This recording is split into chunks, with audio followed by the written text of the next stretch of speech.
Bonjour les enfants, comment allez-vous? Est-ce que vous avez passé de bonnes fêtes? Et toi Mimi, tu as passé de bonnes fêtes? Oui, bien. Et toi Astrid? Moi j'ai passé de très bonnes fêtes, oui. On s'est bien amusé et surtout on a beaucoup chanté et beaucoup prié aussi.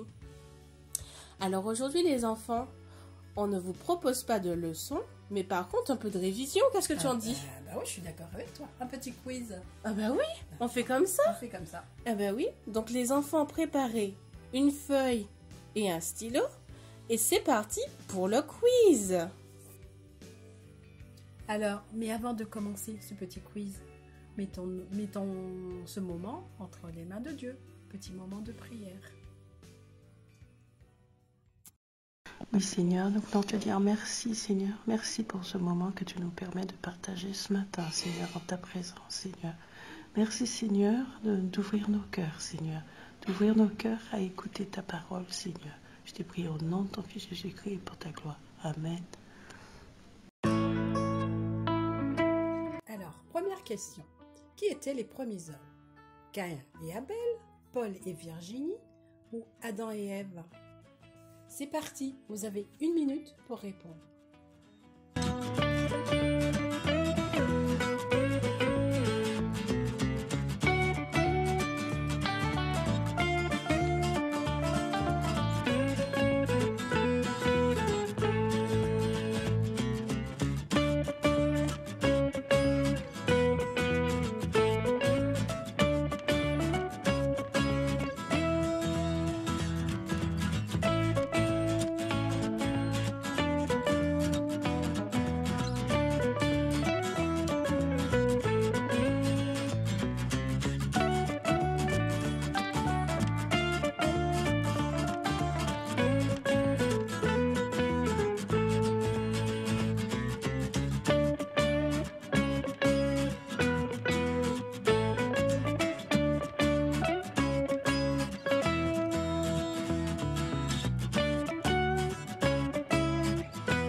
Eh bien la réponse à la question 1, c'est Adam et Ève bien sûr.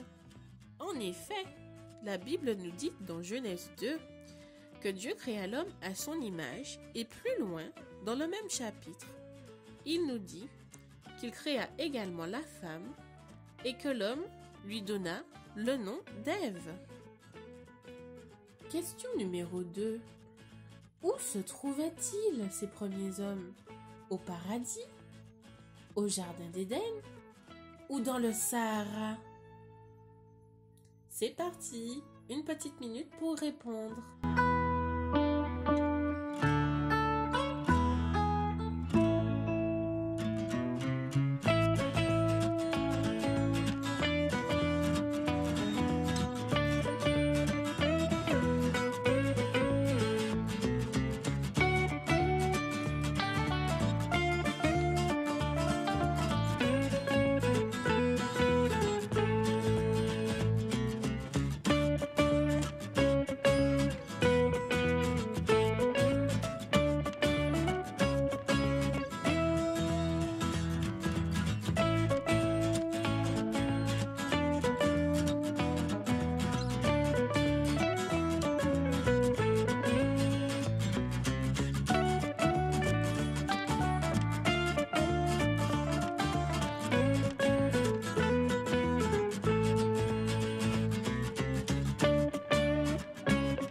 La réponse à la question 2, c'était au jardin d'Éden, bien sûr. En effet, la Bible nous dit que Adam et Ève vivaient dans le jardin d'Éden. Ils pouvaient manger tous les fruits dans ce jardin, mais qu'ils ne pouvaient pas toucher à l'arbre de la connaissance. Vous connaissez le reste de l'histoire. Ils ont désobéi à Dieu et de là, nous sommes devenus tous pécheurs. Question numéro 3. Combien de jours le déluge a-t-il duré? 40 jours et 40 nuits, 365 jours ou 3 jours? C'est parti, vous avez 1 minute pour répondre.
La réponse à la question 3, c'est 40 jours et 40 nuits.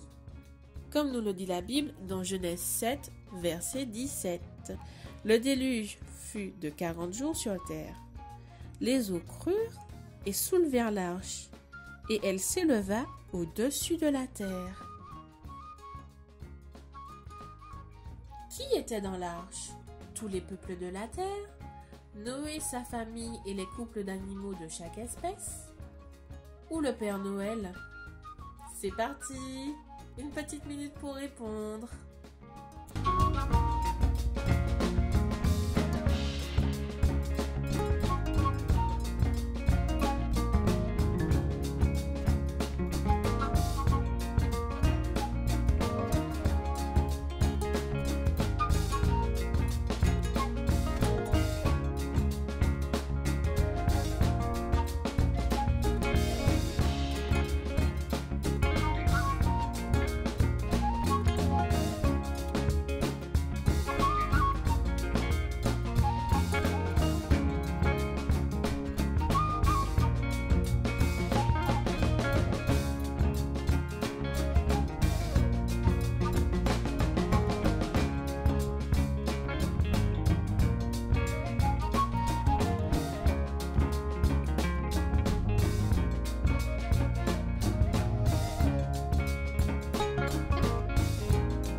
La question numéro 4, la réponse Noé, sa famille et les couples d'animaux de chaque espèce. Dans Genèse, chapitre 6, verset 19, il nous est dit que tout ce qui vit de toute chair, tu feras rentrer dans l'arche 2 de chaque espèce. Pour le conserver en vie avec toi, il y aura un mâle et une femelle. Dans Genèse 7, verset 7, il est dit et Noé rentra dans l'arche avec ses fils, sa femme et les femmes de ses fils pour échapper aux eaux du déluge. Alors, question 5. Pourquoi Noé a-t-il trouvé grâce aux yeux de Dieu? 1. Car c'était un homme juste et intègre qui marchait avec Dieu.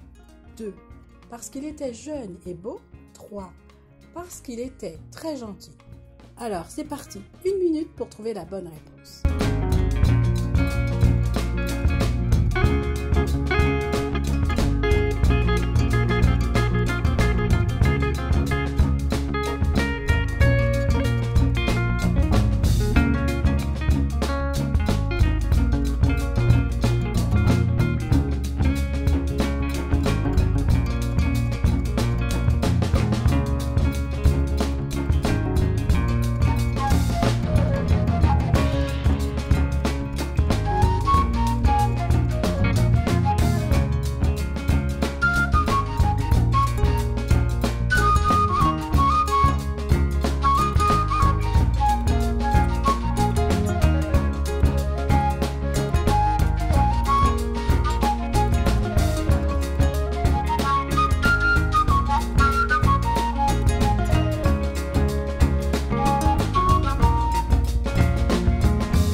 L'explication de la réponse 5, nous l'avons dans Genèse 6 au verset 9 et dans Genèse 7 au premier verset.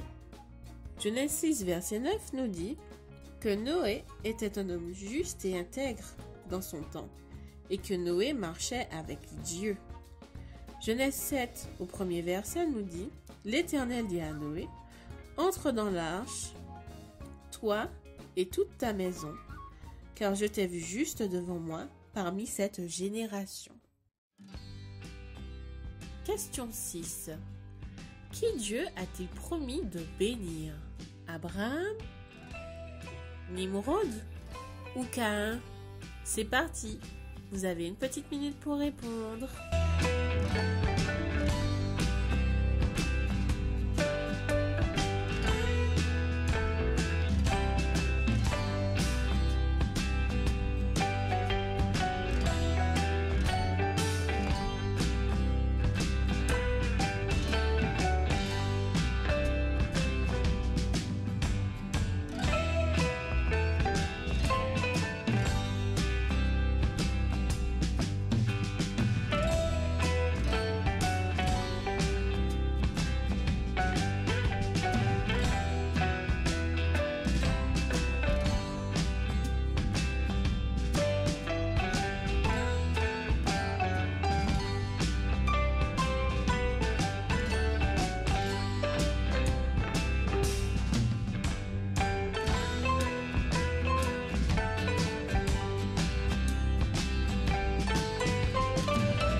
pensais.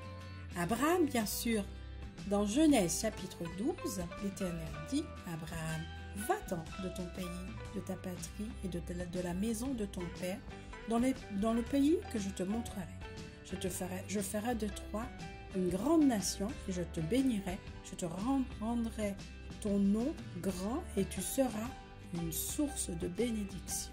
Je bénirai ceux qui te béniront et je maudirai ceux qui te maudiront.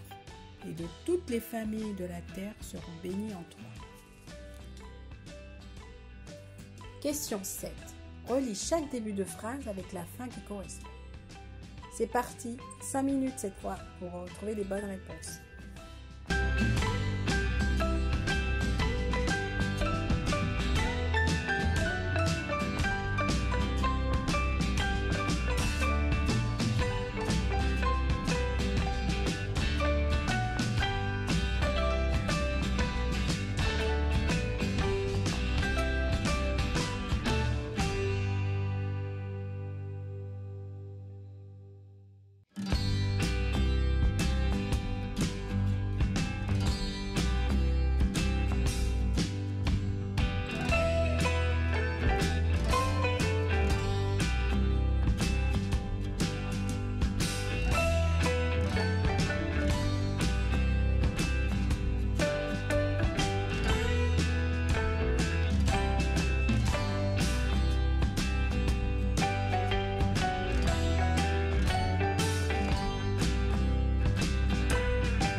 Alors, vous êtes prêts pour les solutions de cette question?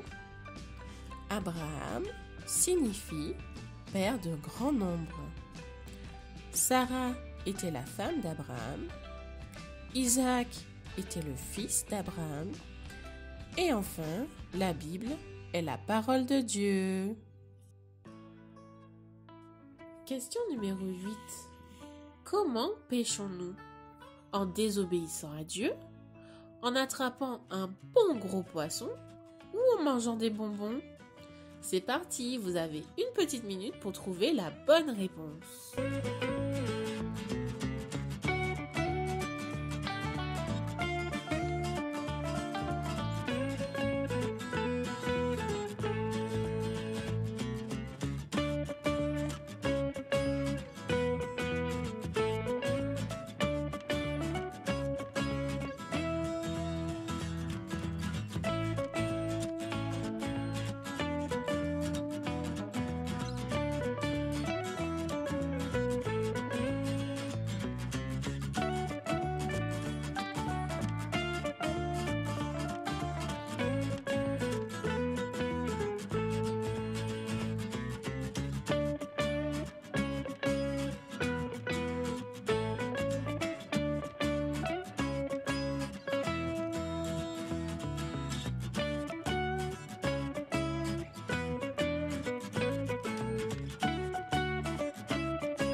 La réponse, bien sûr, c'est en désobéissant à Dieu.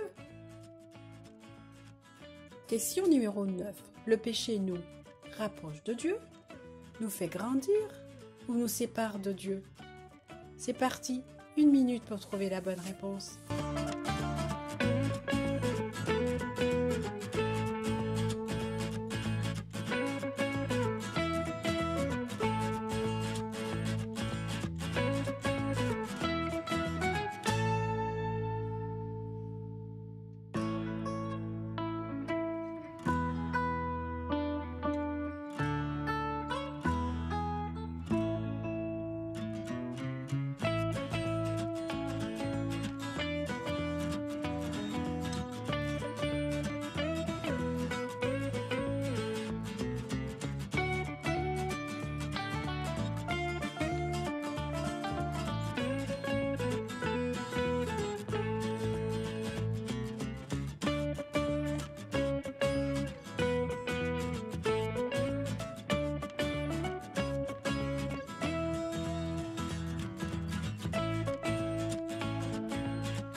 Le péché nous sépare de Dieu.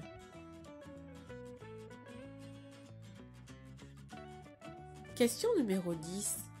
Que faut-il faire pour être pardonné de son péché? Il faut jouer à la console, demander pardon à Dieu et à la personne à qui on a fait du mal, ou manger une bonne glace au chocolat. C'est parti, vous avez une petite minute pour trouver la bonne réponse.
Question numéro 10.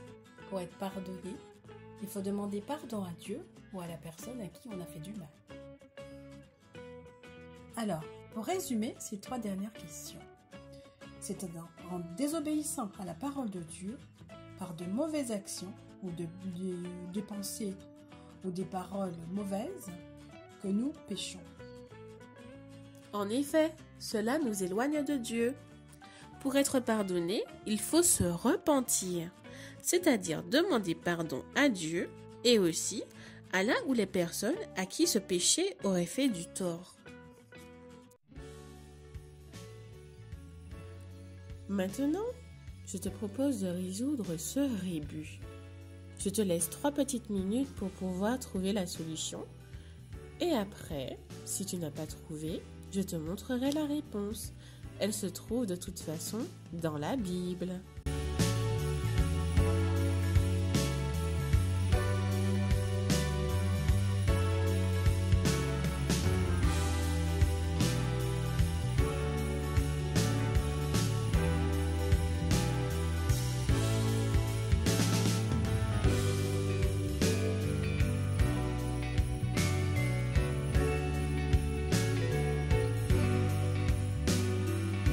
Il s'agit d'un verset bien connu qui parle du péché, de ses conséquences.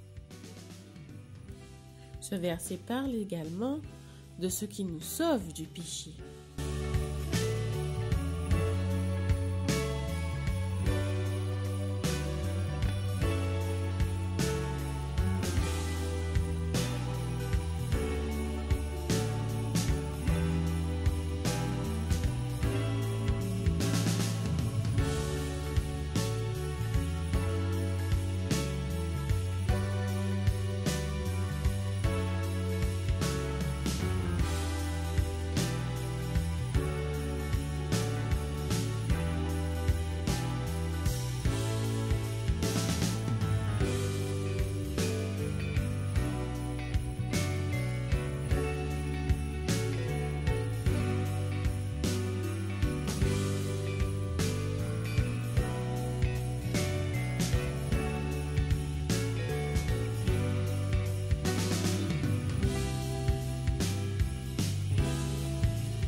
Alors, tu as trouvé?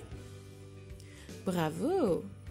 Il s'agit de Romains 6, verset 23, qui nous dit « Car le salaire du péché, c'est la mort, mais le don gratuit de Dieu, c'est la vie éternelle en Jésus-Christ, notre Seigneur. » Eh bien, comme là on l'a dit précédemment, le péché nous éloigne de Dieu.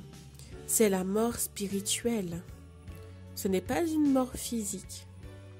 Mais on peut échapper à cette mort spirituelle grâce à Jésus, notre Seigneur, qui nous a donné la vie éternelle par son sacrifice, car il a triomphé du péché et de la mort.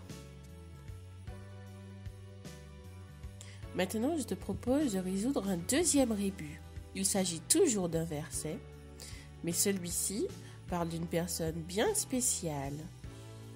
Cette personne est venue nous sauver d'une mort certaine. Allez, j'en ai assez dit. Je te laisse 3 minutes pour pouvoir trouver la solution. Après, je te montrerai la réponse et je te donnerai la référence biblique.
Alors, est-ce que tu as trouvé ce verset?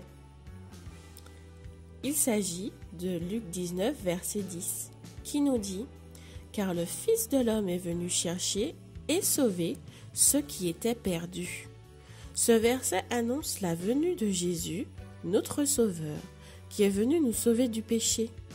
On parle de lui comme étant le Fils de l'homme, car Jésus est Dieu le Fils. Il était humain comme nous. Et comme nous, lors de son passage sur terre, il a dormi, il a eu faim, il a pleuré et il a même ressenti des émotions telles que la joie, la tristesse ou la colère. Notre petit quiz touche à sa fin. J'espère que tu l'as apprécié. En tout cas, si tu n'as pas eu toutes les bonnes réponses, ce n'est pas grave. Tu pourras toujours regarder tes références bibliques et te replonger dans ta Bible. Maintenant, place au chant. N'hésite pas à taper des mains et à danser, car comme nous dit les paroles de cette chanson, Jésus est vivant et nous sommes délivrés du péché. Jésus est le roi de gloire. Amen.